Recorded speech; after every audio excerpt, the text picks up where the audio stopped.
Hey, what's up? Like, totally time for 90210.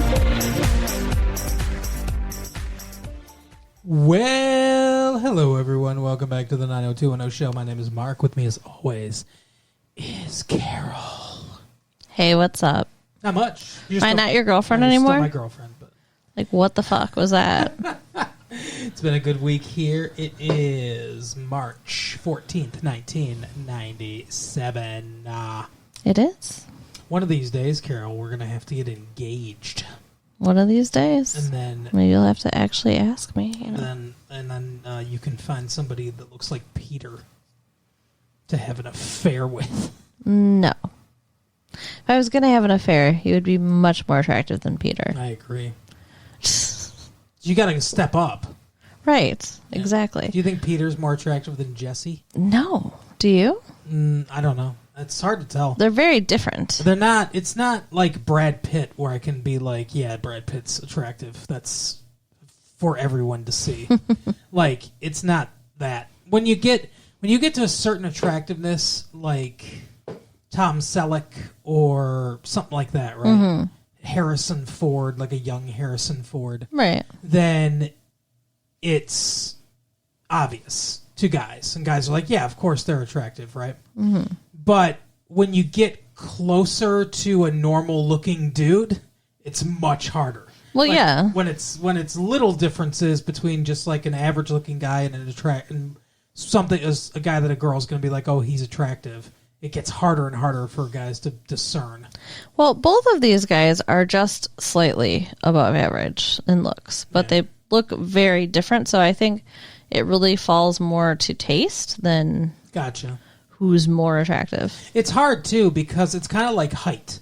Like, everyone that's shorter than you, you're like, oh, they're short. And everyone that's taller than you, they're like, oh, they're tall. Mm. And it's kind of like everyone that's less attractive than me, I'm like, oh, they're not that attractive. Anyone that's more attractive than me, I'm like, oh, they're attractive. Weird. So both of these guys seem unattractive to me because I'm clearly more attractive. Well, of course. You are. It's like the only guy on the show that seems attractive to me is Luke Perry. Because he's the only one that's more attractive than me. Okay. I mean, you made it weird so that I can't argue that in any way, like to be like, hey, there are other attractive guys, because then I'd be saying they're more attractive than you. Right, exactly. Which they're not. That's the trap that I put you in, correct. Good job. You're welcome. So, this episode, Love Hurts. Love Hurts. Was just a terrible, like, emotional, like... Nice title, too, by the way. Right? This episode centers on rape, everyone. And it's called Love Hurts. Wow. Not like I was talking or anything, but okay. Oh, I'm sorry. But yes, Love Hurts. Mm-hmm. No, it's just like nothing happy happens in this episode at all. Correct. I mean, I guess Kelly's not in it, so that's kind of happy. Like, we get a break. But it's happy for Kelly, too. She's in Hawaii. Or not Kelly, but Jenny Garth. Right. For her. I hope she is. I hope she's doing something awesome. There's too many women on the show now. You think? With Valerie having as big storylines as she does, I think so. Because you've got Tori Spelling. Donna. You've got Donna, Kelly, Valerie, Claire. And Andrea. And that's too many. That's too many to have satisfying storylines for all 5 women. Well, yeah, because there's only 3 main men. Yeah, and even then... Or 4. Wait, we forgot about Steve. Well, Steve wasn't in this either. Steve was in it for a second. But that's the thing, is Steve's not a main guy. There are no storylines for Steve, like, ever. He's basically in the background. The storylines are Brandon, Dylan, and that's basically it. Well, if you're not counting David, then you can't count Claire. Well, okay. So I won't count Claire, but that's still 4, and there's only 2 guys. Yeah. It's like they have enough steam, they have enough oomph to carry about 3 female storylines and 3 male storylines. But other than that, they don't have time for anything. But, I mean, that's 6 people. Yeah. And there are 6 people, so... I don't know what you're talking about. There are 6 people. 4 women, 2 men. But that doesn't work. It has to be 3 and 3. Why? Because some of the storylines are intertwined with each other. Like like Brandon's storyline could be intertwined with Kelly's storyline, and they're sharing screen time together, both developing their storylines. You can't do it 4 and 2. I guess, but Kelly wasn't even in this episode, so. Yeah. Anyway. They need to get rid of some people. That's my point. Okay. You should write them and tell them. Although this is in the past, so. You don't think that, I'll write them in a time machine 2 years ago. What were you going to say? You don't think there's too many people? You disagree with me? I don't know. I mean, not in this episode, so I don't know why we're talking about it right now. Like, if anything, there were fewer than usual people because Ray and Kelly were both gone. But I'm saying Kelly's gone because they literally don't have anything to do for her right now. Then you end up forgetting about her, like I forgot about her. When Donna was like, "Where's Kelly?" And I'm like, "Who the fuck is Kelly?" Oh, that was so weird. I was like, "Is he having a stroke? What is going on?" Yeah, Donna comes in and she's calling for Kelly, and he's like, "Who's Kelly?" And I was like, "What are you talking about?" And then he's like, "I'm saying, who's Kelly?" Like I'm being ridiculous. Well, you didn't just answer. You could have answered me. I really thought you were joking or something. Like I didn't understand what was happening. What a hilarious bit while we're not on tape. He was like a confused old man. Thank you. And we've been doing this show for like 5 seasons, and you're like, "Who's that one main chick?" I thought that she accidentally was calling Valerie's character Kelly, like Kelly Kapowski. Why would Valerie be in her house? And they just left it in. Because I couldn't think of a Kelly. Wow. Okay. So this episode starts with Donna. Remind me what happened. Right? Okay, Grandpa. Donna and Valerie are right. Isn't that how it starts? Yeah, I think they're now who's senile. Shut up. They're meeting in Valerie's office. Mm-hmm. She's ordering an entire plate of food from Nat. An entire tray of food. A lot of food. Yeah. Yeah, it was a lot. Like, and she's so skinny. Like, there's no way she had any intention of eating all that food. No. There's a shake on there. Like, that girl does not drink shakes. Come on. Not on a daily basis. Who are we kidding?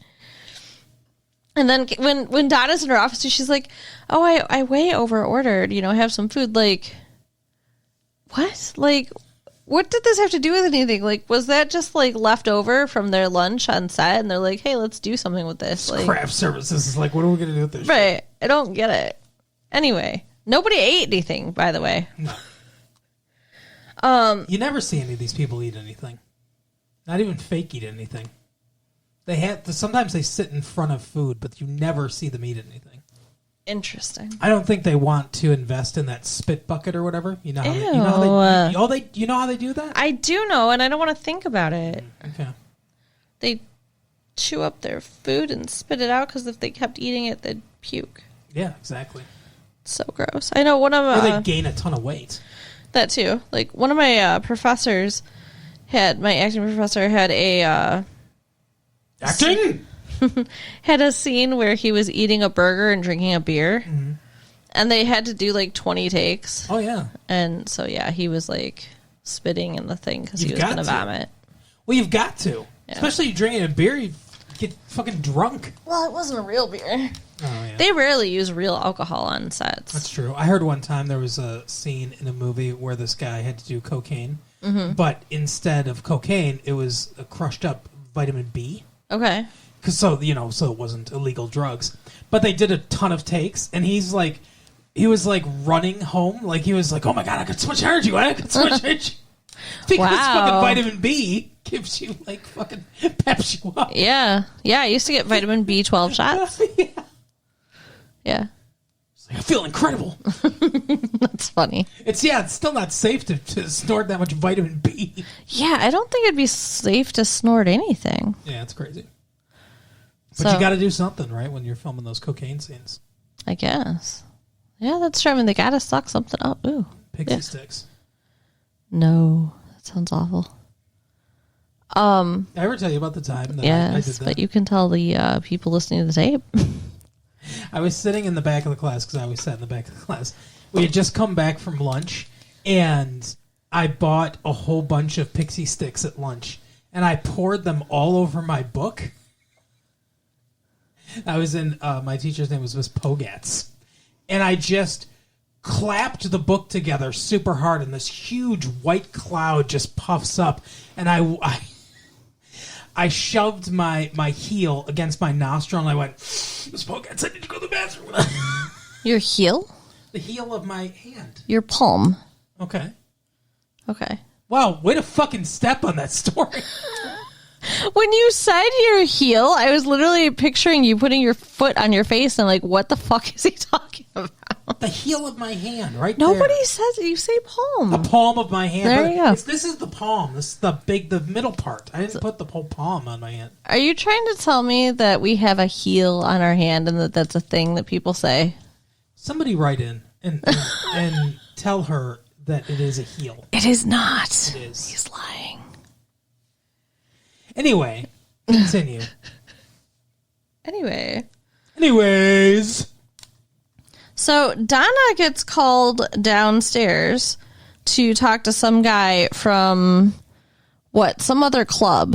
No, I don't remember the name of it. It was the Condor's Nest. It's Yeah. the cafeteria at the college.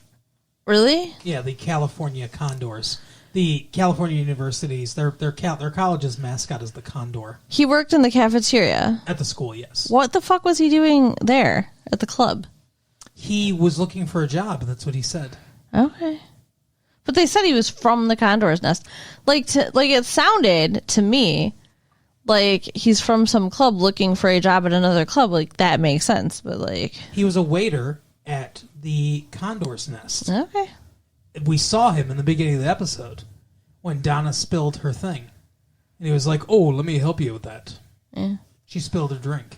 And immediately you were like, that's the rapist. Yeah. That's him. Yeah, because the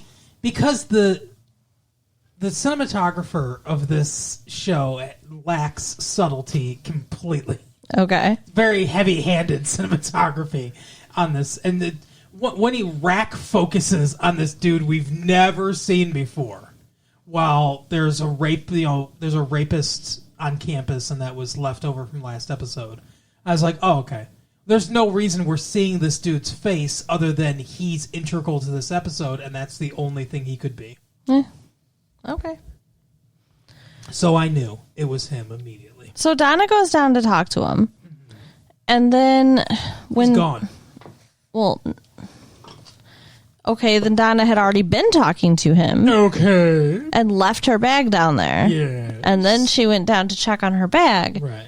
And discovered that her bag had been moved and he was gone. Yes. You got it. And he stole something from it.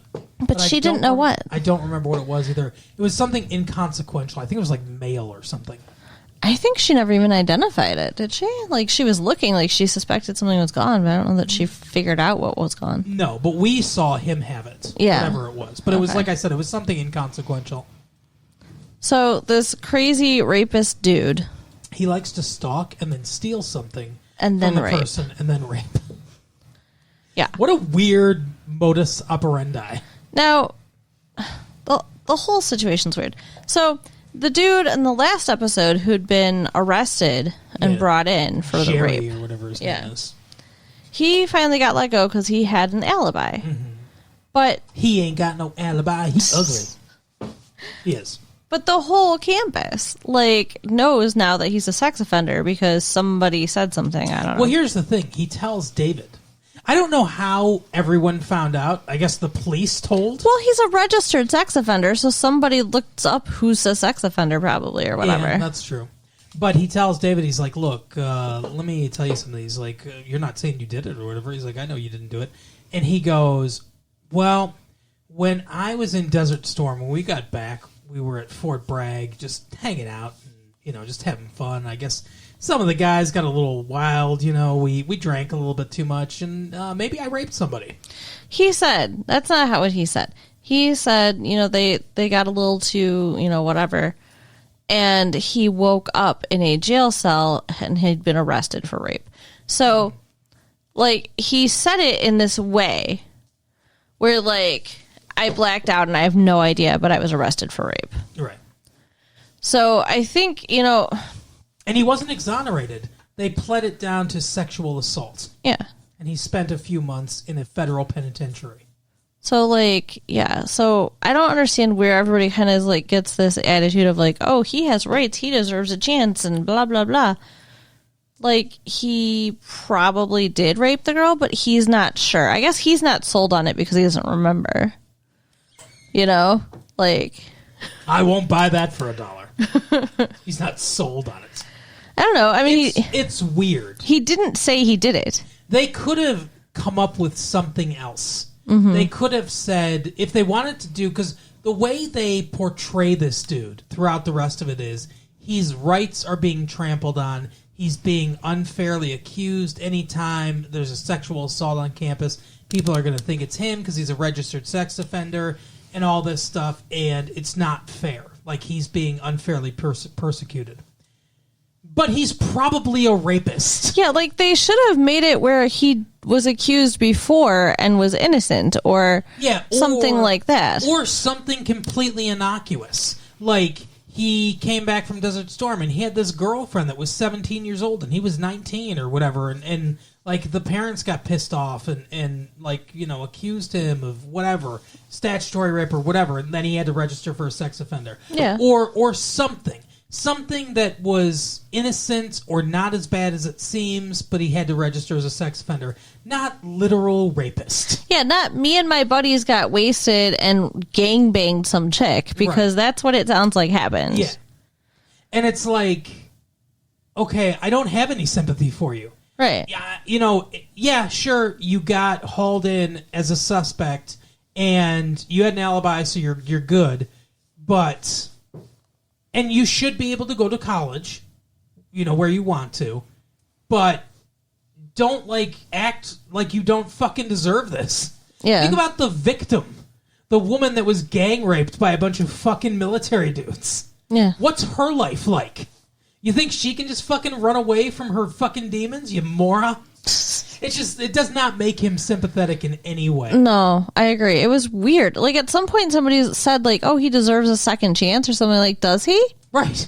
And then it comes out that he knows who the rapist is but didn't tell the police right away. Yeah, because apparently this dude was one of those dudes. Yeah, well, I don't think he was one of those dudes. I think he was just... In prison with him? In prison with him, yeah. Oh, okay. And he was asking him all these questions about college girls and stuff like that. So he kind of knew that it was that guy, or he knew that guy would have been a suspect or whatever. But it's like, he almost let other women get raped because he didn't want to fucking say anything. How? I'm going to have fucking sympathy for this dude? Fuck you. Right. No, he's a douche. He's a fucking asshole. Yeah. So instead of us being sympathetic towards him or whatever... We're just like, oh yeah, everyone that was creeped out by him that wasn't David's correct. Yeah. Like, I don't know why David's, like, trying so hard to be his friend. David didn't even seem put off when he told him his rape story either. Yeah, he was like, whatever. Yeah. Things happen. Yeah. I guess maybe that's how some guys are, but... Ridiculous. So, Donna's being now stalked by a rapist. Yeah. Donna loses it. And so, like, Donna's first time on 90210. Almost. I mean, that's like the tension of the episode is like, we're thinking she's gonna get raped. Mm-hmm. She gets home. The lights are off. Nobody else is home, which is weird. Like I said, this is a house where 3 college girls live, and nobody's there. Including Kelly. What's funny, too, is they have her dressed fairly provocatively too. Mm-hmm. I mean, it's not anything. She usually is not anything super revealing, but like her boobs are just like out there with the suspenders and stuff. Little short skirt that she's wearing. Yeah, but she usually dresses like that. I mean, I guess that's true. She just she's got a body and she dresses like she's a schoolgirl, so that happens. But anyway, so this guy decides... This guy's the weirdest rapist in the world, by the way. Yeah. Like, first of all, the rape he did before was in the bushes, right? Yeah, so really, really hurried job. I mean, just sloppy. Right. Like, broad daylight, too, I believe they said. Yeah. this was like planned out, and like he's like, oh, Romantic. I'm gonna take my time. Yeah, he's doing the grossest, worst thing that a rapist can do, and acting like it's like something romantic. He shaved. Yeah. He tied her up, went to the bathroom, and shaved. Oh. And he was like, hey, well, how do I look? Or are these ropes too tight? Let me loosen them for you. And then she says, I've never done this before. Been raped, sweetie? Because guess what? Even if she had been raped, she still hasn't done this before. That does not count as having had sex. Yeah. But I mean, I guess it's good to tell the rapist that you're a virgin. Like, I think she's trying to humanize herself. Yeah. But anyway, so he's like, what? How could a fucking slut like you be a virgin? That was awful. And then he was like, oh, this is going to be even more special than I thought. Oh, God, it was so awful. But then luckily, David, who called her a bitch early in the episode. Yeah. Oh, yeah, we skipped past that. Yeah, why were they arguing? I don't even remember. Because Valerie told, so she was pissed off at Valerie when they weren't eating that meal. That Valerie got rid of Ray, and Valerie very expertly, like, kind of turned it around on him, on her, and she said, "Well, listen, I mean, David was the one that was kind of like, hey, this club's gonna die unless we fucking get rid of Ray." And by the way, Ray's got to spread his wings anyway. He's got to grow as an artist. He can't grow playing the same club every single night. And Donna's kind of like, oh, yeah, I guess that's true. I hate their interactions. I hate every interaction that they have. I love it now. Because it's like Valerie's the puppet master. Yeah. And Donna is the puppet. Yeah, and I love it. It's great. So then she starts yelling at David. Yeah. And David's like, what are you talking about? It's not even true. And she's like, I don't want to hear about it, David. You were jealous, blah, blah, blah, or whatever. And he says, well, you're just a stuck-up bitch. Yeah, like, I mean, it went on for, like, a full minute. Like, self-centered and, like, I mean, there was a lot thrown in this insult. He was like, yeah, you're just selfish. All you care about is this stuff. You don't do charity anymore. I don't even know what I ever saw in you in the first place. And then he storms out. Yeah. So, yeah, that kind of ripped her heart out. So then he comes in to apologize. Yeah. And they foreshadow that there was a bat by the door. Oh, yeah. Because she's playing softball or something like that. It's not a softball bat, by the way. That's a baseball bat. But anyway, so she says through the door, he's like, hey, the rapist's like, hey, get rid of him. And yeah, he's got a knife to her throat. He's like, oh, Donna, what's going on? You know, I just want to apologize. She's like, nothing, Dave. It's all right, Dave. Yeah, she keeps calling him Dave. Would that clue you in if somebody were calling you, like, Marcus? Yes. If you were behind a door and you were like, I'm fine, Marcus. Everything's okay, Marcus. I would be like, something's wrong. Something's not going right here. Well, she was smart then. Because there's no reason for you to call me that. Mm-hmm. Never call me that. So he gets the idea, and he goes in with the bat and beats the shit out of the two. Yeah, well, actually, no. He hits her in one time, and then Donna gets the bat and beats the fucking shit out. No, that's incorrect. Oh, okay. Why am I incorrect? Poor cinematography again. Oh. He hits him twice with the bat and takes him down. Donna grabs some sort of, and I couldn't even really see what it is, but they describe it later. It's some sort of like ceramic, like doll or trophy or something like that David gave her last year at the carnival, and that's what she uses to slam him in the head several times. Oh, that's why she apologizes for breaking it. I thought she broke it when she was mad at him. Like, no, she broke it when she fucking crippled the rapist. I hope she crippled the rapist. Yeah, she was brutal though. Like, David had to like pull her off the guy. Yeah, he's like, okay. She's like, this is for calling me a bitch. And he was like, oh, wait. She's getting a lot of frustration out. And so then David does apologize to her after he saves her, and there's all the hugging and, like, again, everything I think seems fine. Foreshadowing that they're going to end up together. Yeah, we'll see. I think she should lose her virginity soon. Okay. It seems like a liability at this point. That's why she was being stalked. I think that, like, in her mind, at least, that would be my thought. Like, wow, I've been saving it all this time and I almost, got raped. I should, like, take control of it and lose it now. Oh, okay. We'll see. Well, I think it's religious reasons with her. Yeah. Maybe. Things change. Yeah, okay. I mean, that was a traumatic episode. Yeah. Or maybe she'll never want a guy to touch her again. Who knows? Maybe. We'll never know. Well, we will know because we'll keep watching the show. But I feel very bad for Donna having gone through that, especially because she's so innocent and everything. Like, that had to be just awful. It would have been better if it was Valerie. She would have handled it better. When David came in, Valerie would be like, "Go away." Oh, that was wrong. Other things that happened in this episode. The rapist would have been like, hey, your legs are wrapped around me. I can't get it. So gross. She's like a fucking spider. She is. Anyway. Yeah, other things that happened in the episode. So Andrea is having, weren't they at the that's peach? The other major storyline. Yeah. Correct. Don't you want to talk about Brandon? Okay, sure. Brandon stood up to the fucking, not principal. It's not the chancellor because they rarely show him anymore. The president. President of the No, university. he's the president. No, the president. Well, whoever. The dean. That's what it is. The dean. Not the chancellor, but the dean. Yeah. Yeah, he stood up to the dean or whatever. He was like, what the fuck? Why aren't you protecting people? Yeah, they were talking about, like, getting more lights and security and stuff. And he's like, we can't afford it without, raising your tuition. Right. Like, okay, maybe they want their fucking tuition raised. Then, like, I would pay a little extra for that. Yeah, to not be raped? Yeah. It's a good feature of a school. I told you about that, though. Remember, like, at my university, we would get, like, daily emails about all the crime that happened the day before, and it was, like, at least one rape every time. It's great. They started calling that bulletin the rape news. Right? It was weird.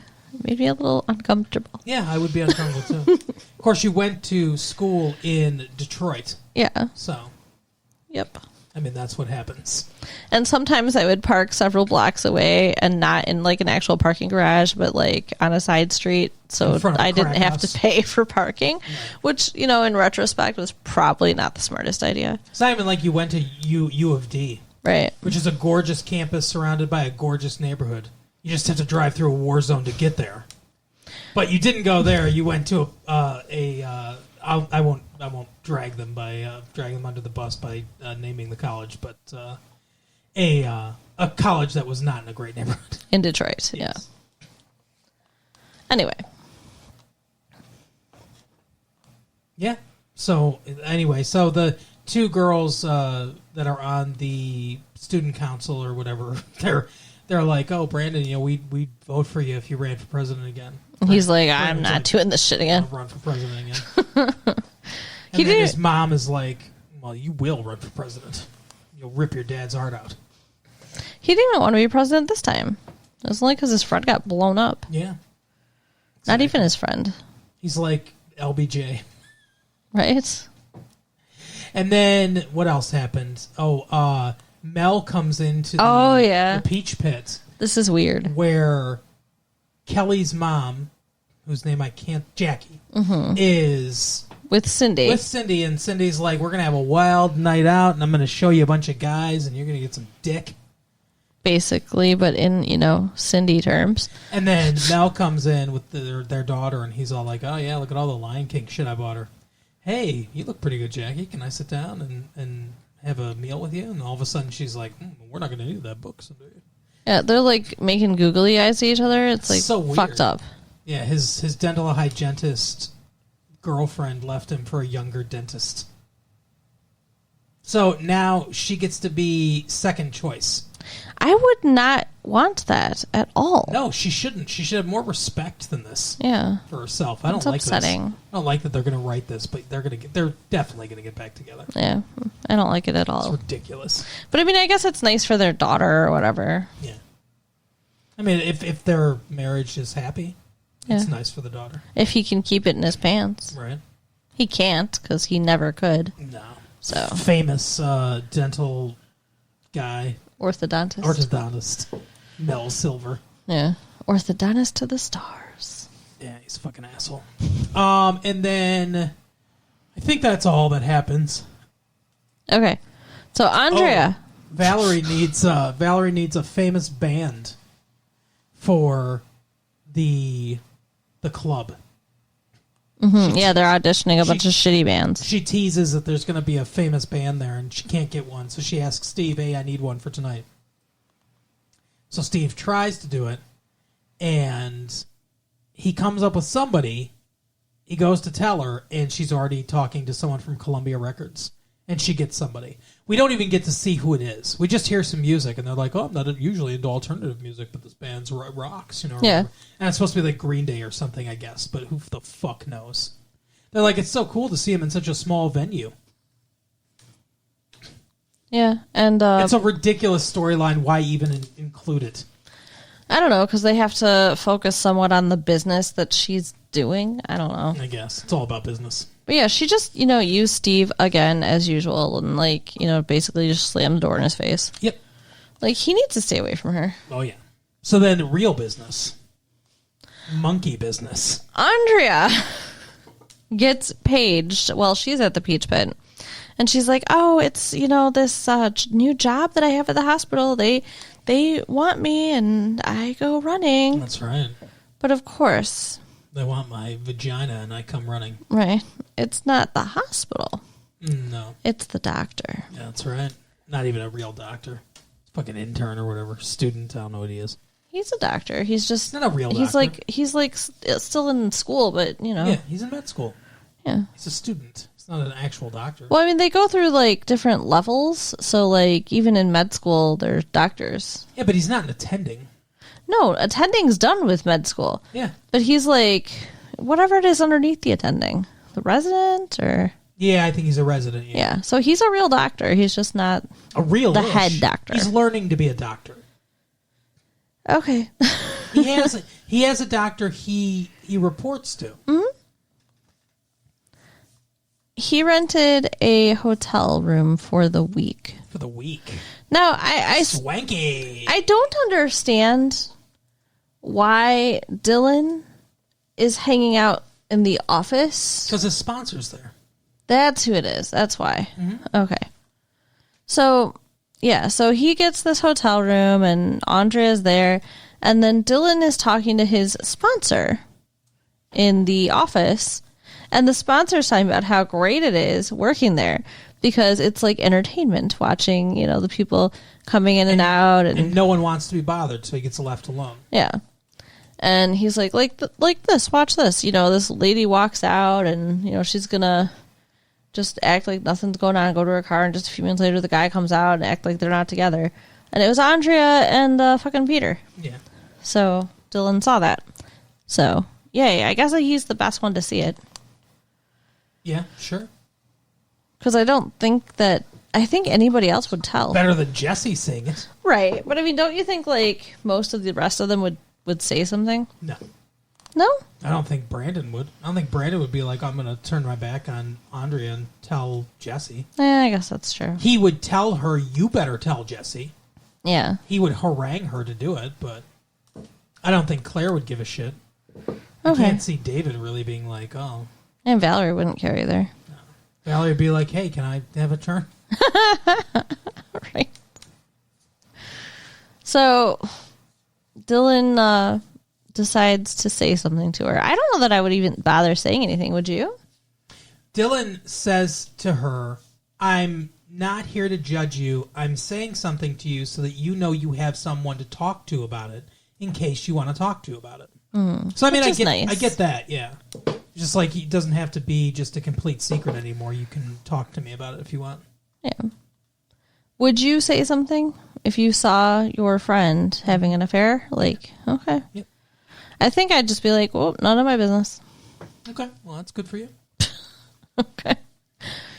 So Andrea then gets into a fight with Jesse because he's actually home. They're in the same house for That's right. a minute. And she can't handle it. And Yeah, like they're finally fucking together, and They're not fucking. No, they're not fucking, but they're finally together, and they're supposed to go have dinner at his family's, but His whole family's gonna be there. yeah, but she upset him. I don't remember what she did. She said, okay, first of all, she didn't deposit the check. She was supposed Oh yeah, to she was deposit. supposed to deposit some money in their bank, so they're screwed. And he was pissed off about that. And she was like, I always have to do everything. Why can't you do it? And he's like, I can do it. That's not the point. But if you can't do it, you need to tell me so that I can do it. Right, makes And sense. Then he's like, we'll talk about it when we get back. I thought he said when I get back. Yeah, he did. I noticed that too. And then he's acting like she was supposed to go, but he did say when I get back. Yeah, because I thought he was going to be going away again. Mm-hmm. I thought that's what he was talking about. But yeah, I think it was just a mistake in dialogue. But she's like, she's like, back from where? And he was like, I told you about this. I'm going to my mom's house or whatever, my parents' house. My whole family's going to be there. And then he's like, he says like, well, you don't have to go if you don't want to or whatever. And she's like, not that I don't want to go or whatever. I don't know. They get into a big argument. And he's like, why don't you just take a fucking break? And she's like, yeah, why don't you bond with your daughter? And then she storms off. Yeah, he actually said something along the lines of, I don't want you there with this attitude. So it was bad. It was a bad fight. Yeah.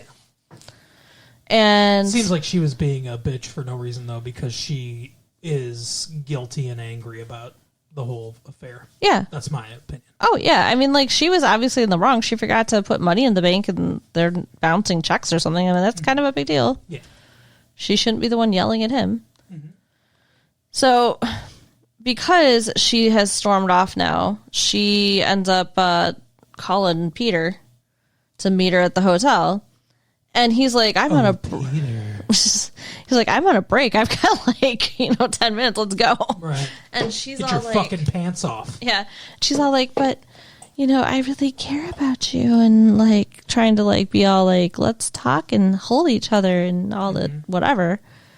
And she says she wants to leave Jesse. And he's like, What? I don't know about this. Why would you leave Jesse? And she's like, look, why should we be unhappy with our significant others when we can be happy together? And he's like, I am happy, though. Yeah. He's like, I'm happy with our arrangement. Right. He gets to have his cake and eat it, too. He's like, I'm not unhappy with my wife. That's so fucked up. If he's really not happy, or if he really is happy with his wife, then why is he having an affair? He just likes sex with other people better. Ugh. What a terrible person. Like, I have... Well, yeah, I don't think we're supposed to think he's like a paragon of virtue, you know? Right. I have more sympathy for somebody who's in a relationship they're unhappy with having an affair than somebody who's just like, oh, I just don't care about anybody but myself and I just want to have lots of fucking sex. Whatever. Yeah. So they end up breaking up. Yep. And Dylan sees Andrea crying and running into her car because he's still hanging out in the office of this motel. It's just weird. And so he goes and, comforts her and they talk and stuff. So It's so funny. If it wasn't for Valerie, he probably would never have seen this. why? Because she gave him that joint and then he didn't smoke it. And the reason he went to see his sponsor in the first place was because he almost smoked that joint. Huh, okay. Interesting. But yeah, so then she's like, how could I think something that was so false was so true? It's like, I don't know. Why don't you fucking pet a unicorn, you fucking idiot? Did they never, talk to each other? Like, I don't know why she thought that he was emotions in and he was just like, I just want to fuck. Because all they talked about was sex. Eh. It was just innuendo the entire time. She's an idiot. Yeah. So here's the question, though. Is she really unhappy with Jesse? Yeah, apparently. I don't think she's really happy in her marriage. It's like, is she going to break up with Jesse now? Because, I don't know. It seems to me like they just have a lot of stress. Like, they're in a bad spot right now. But it's not like Jesse's a bad guy. You know what I bet will happen? Huh. I'll bet you that she puts more effort into her marriage and never tells him. You think? We'll see. I would kind of like that because I don't think they should break up. Not talking about problems is how these people deal with their problems. It's true. Well, yeah, we discussed last time, like, the infidelity thing in 90210 is just deny and ignore. Exactly. And it's ubiquitous in the show. It's everywhere. Yeah. But yeah, so that is the episode. It is. So we'll have to see, at least something's happening. I'm kind of glad we're moving through this affair now because it was kind of getting annoying. Yeah. Oh, yeah.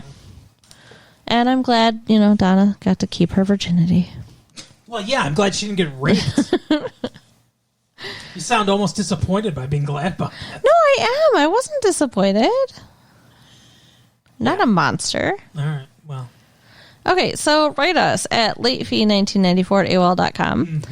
Go to our website at www.retrolatefee.com. Yep. And tell your friends. Yeah, and also check out our Buffy the Vampire Slayer show. Releasing on Fridays. Yep. All right, we will see you next time. Bye. Bye.